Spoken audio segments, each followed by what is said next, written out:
Narcotics की समस्या, money laundering की समस्या, घुसपैठ की समस्या, ड्रोन के माध्यम से हथियारों और नारकोटिक्स की तस्करी हो और हमारी सीमाओं की फिजिकल सुरक्षा की बात हो।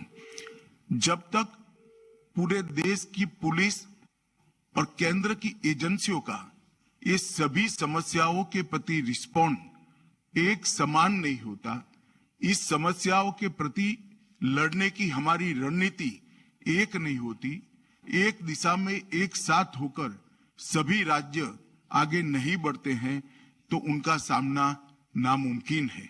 उस दृष्टि से आपका टीम इंडिया का विचार और चिंतन शिविर का आपका मार्गदर्शन गृह विभाग का जहां तक सवाल है सबसे उपयुक्त और प्रासंगिक है। यहां पर कल हमने राज्यों के लॉ एंड ऑर्डर को संभालने की रोज बरोज की आपाधापी में कई महत्वपूर्ण चीजें छूट जाती हैं, इस पर हमने ध्यान दिलाने का और सभी मुख्यमंत्री गृह मंत्रियों का ध्यान आकर्षित करने का प्रयास किया है। जैसे होमगार्ड और सिविल डिफेंस, नागरिकों को आंतरिक सुरक्षा के साथ जोड़ना और उनके मन में एक बोध खड़ा करने के लिए ये बहुत महत्वपूर्ण प्रक्रिया है, मगर वो आज कई सालों से वैसे ही पड़ी है जो सर्कुलर से होती है। Fire brigade, industrial security force, जन्म और मृत्यु के पंजीकरण का डिजिटल होना, आईपीएस डेप्यूटेशन पर राज्यों की ओर से भेजे नहीं जा सकते हैं। भारत सरकार की सभी योजनाओं में खर्च अनुपात में गृह विभाग में राज्यों ने बहुत कम किया है। इस प्रकार की कई समस्याओं पर कल हमने यहाँ पर चर्चा की है। इसके लिए एक प्रेजेंटेशन भी रखा गया था और सभी मुख्यमंत्री गृह मंत्रियों का ध्यान आकर्षित करने की हमने प्रयास भी किया है। और इसके साथ साथ लगभग सभी राज्यों के मुख्यमंत्री और गृह मंत्रियों ने कल बात रखी है। बचे हुए सारे गृह मंत्री आज भी बात रखेंगे, जिसमें राज्यों की बेस्ट प्रैक्टिसेस को साझा करने का भी काम हुआ है, जिसे एक राज्य के अच्छे प्रयोग को देश भर के राज्य स्वीकार कर सके।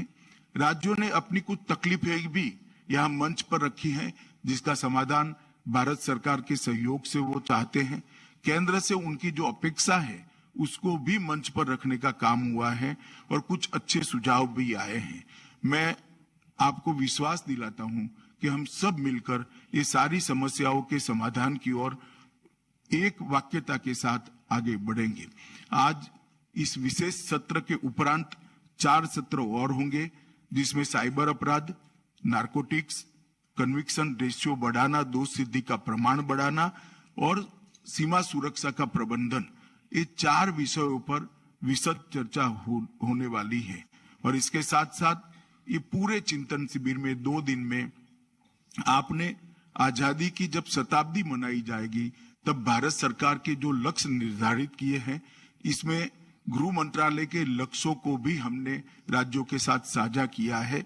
और 2047 में जब देश आजादी की शताब्दी मना रहा होगा, तब देश की आंतरिक सुरक्षा और सीमा सुरक्षा दोनों क्षेत्रों में कहां तक किस लक्ष्य को प्राप्त करने के लिए समयबद्ध कार्यक्रम हमारा क्या होगा, इसकी भी आज सबको जानकारी मिलेगी।